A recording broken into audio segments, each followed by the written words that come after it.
জিৰডল SP tablet বহু লোকে কি কৰে যিকোনো বিষত ফাৰ্মাসীৰ পৰা আনি সেই টেবলেটটো খাই দিয়ে কিন্তু নাজানে সেই টেবলেটটো কেতিয়া খাব লাগে কেতিয়া খাব নালাগে বা তাৰ কি কি সাইড ইফেক্ট থাকে গতিকে মই এই ভিডিওটোত সকলোখিনি কম আপোনালোকে ভিডিওটো চাই থাকক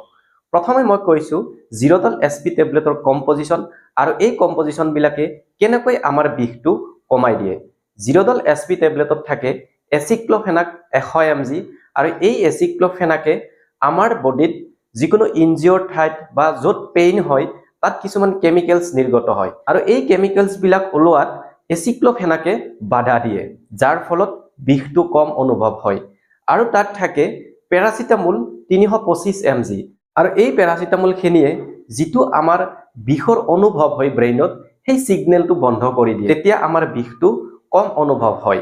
3 নম্বৰতে থাকে সেৰাটিঅপেপটিডেজ 15 mg আৰু এই সেৰাটিঅপেপটিডেজৰ কাম হল আমাৰ যিখিনি ঠাইত ইনজিওৰ্ড হয়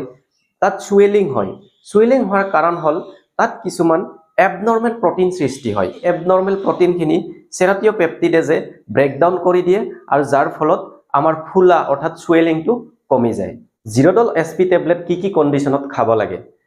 ডেন্টেল কন্ডিশনত জিৰডল এছপি টেবলেট খাব পাৰি দাঁতত ইনফেকশন হলে বা বিষ হলে জিৰডল এছপি টেবলেট খাব পাৰি ইয়াৰ উপৰি ইএনটিৰ যিকোনো কন্ডিশনত যেনেকুৱা বিষ হলে বা ইনফেকশন হলে জিৰডল এছপি টেবলেট খাব পাৰি তাৰ উপৰিও কৰবাত যদি এক্সিডেন্ট হয় বা খুন্দা খাই তাত বিষ হয় ফুলি উঠে তেতিয়া জিৰডল এছপি টেবলেট খাব পাৰি ইয়াৰ উপৰিও অস্টিওআৰ্থ্ৰাইটিছ অৰ্থাৎ যদি হাড়ৰ কিবা বিষ হয় বা হাড়ত যদি কিবা সুৱেলিং হয় তেতিয়াও জিৰডল এছপি টেবলেট খাব পাৰি জিৰডল এছপি টেবলেট কেতিয়া খাব নালাগে যিসকল ব্যক্তিৰ হাৰ্টৰ প্ৰবলেম থাকে হাই ব্লাড প্ৰেছাৰ থাকে বা কিডনি ডিজিজ থাকে লিভাৰ ডিজিজ থাকে সেই সকল ব্যক্তিয়ে জিৰডল এছপি টেবলেট কেতিয়াও খাব নালাগে আৰু খালেও তেওঁলোকে ডক্টৰৰ পৰামৰ্শ লৈহে খাব লাগে জিৰডল এছপি টেবলেটৰ প্ৰধান সাইড ইফেক্ট কেইটা হৈছে নাম্বাৰ 1 গেষ্ট্ৰিক প্ৰবলেম কৰে অৰ্থাৎ ষ্টমাকত আলচাৰ পৰ্যন্ত কৰিব পাৰে